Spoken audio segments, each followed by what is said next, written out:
First of all, self-defense training. 99% of what you're going to see out there is bullshit.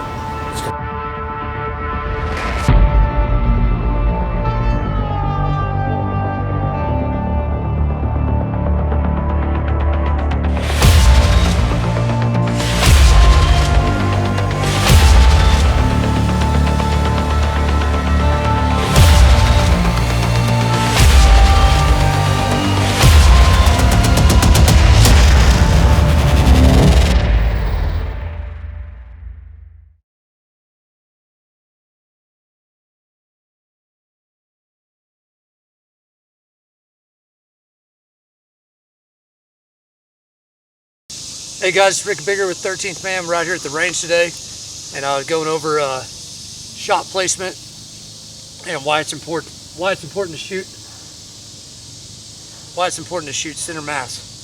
So you'll have some people out there, they'll tell you that a headshot is your best shot. So I'm using Ivan, my little communist target here, and I'm going to draw him here and show you why it's normally a bad idea. In certain situations, headshots can be important. It takes a lot of training to be able to get that done. Much more effective if we use center mass, and I'll show you why that's almost always going to be a better option. So we got kind of a standard head here that I've drawn. I kind of outlined it here to help you guys see it a little better on the film. So we got a standard little bowling ball head, right with my nose and my eyeballs here, and my mouth. So this right here, when we think about the head from a little kind of anatomy lesson, to use and put some science behind what we're doing. You think about the face here and all the places that we can put shots at. You're really cutting this down to a little triangle that's above the eyes and down here to the center of the nose. This little triangle here, places in that little space right there are good shots. Behind there you have the brain. You have where your parts of your brain that control the functions of your body, control your ability to be alive, obviously. So those shots are good shots. We think about the anatomy for most of the rest of the head, excluding dead center shots here, down the center, which can hit your brain stem, and down into your spine. Most of those shots are, these shots out here will not put the target down. They will not stop the threat. So big target, but really we have an actual fairly small size here to actually hit for the shots to be effective. So I've drawn a 10 by 10 box here. Down at the bottom, this represents the 10 by 10 box of your chest. Just about every human's got 10 across and 10 down, what we normally call the box, where we want to put our rounds. So where our ribs come together, what's known as our xiphoid process, right dead center, where your ribs meet, that's going to be dead center at 5 and 5. So that's going to be center mass. It's not going to be center mass in the middle of the chest. That is incorrect aiming, and I'm going to show you why. So we have the 10 by 10 box. It shows us all that's important. Dead center down the middle of it. We have two things that are important. One being the spine, two being the trachea. That's high, and then down into the bronchial tree that feeds your lungs with air. Very good shot. Those can incapacitate people very quickly. At the end of those, obviously, we have the lungs. It's going to take the most of our space. We have the lungs on both sides of that are inside that box. On the left-hand side, we have the heart here, roughly the size of a fist right there for you. So you have the heart there. You got your two lungs, your bronchial trees in the spine, both good shots. Down low on the right-hand side, upper right-hand side of your abdomen, you're going to have your liver, where the liver is there,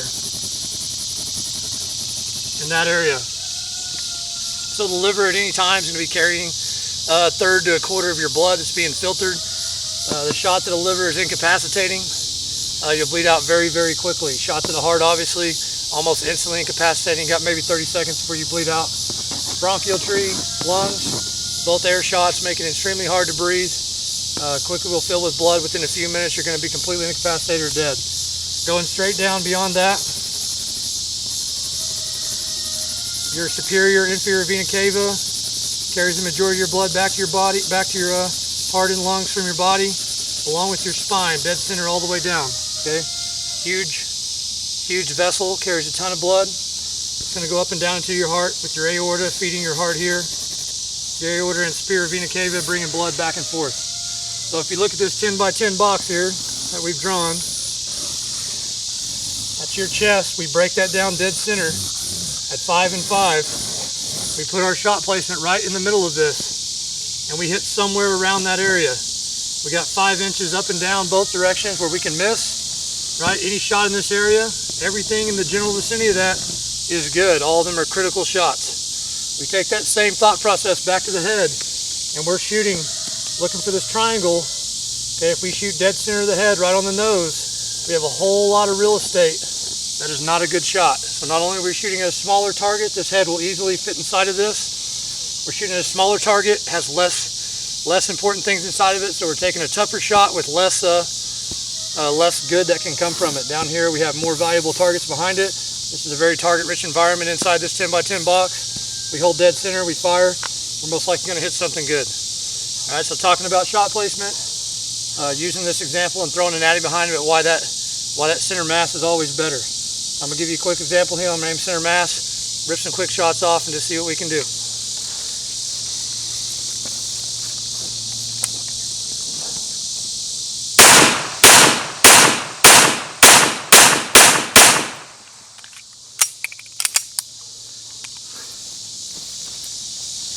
All right, guys, so here we go. Ripped off 8 shots as fast as I could here. We got a whole little grouping right here. We got one at the vena cava, one at the heart, aorta, both in the spine. We got 1, 2, 3, 4, 5 in the ribs. 5 straight directly into this lung, just above the liver. All those shots are kill shots. Decent little group right here in the center. Simply aim center mass, pull the trigger as fast as I can, put a magazine into my threat here. This threat is absolutely, without a doubt, this is unsurvivable wound. So without surgery, within 10 to 15 minutes, this man is going to die. So that's what we're looking for. That's why it's much better. You take this same target, the same shot placement I did, center of the head, and I would have put the majority of shots into his cheek. Nothing good back there. Would not have incapacitated my threat. So there you go. Thanks to Ivan here. Thanks to Anatomy. Learned a little about shot placement. Thanks for watching. I'll see you guys later.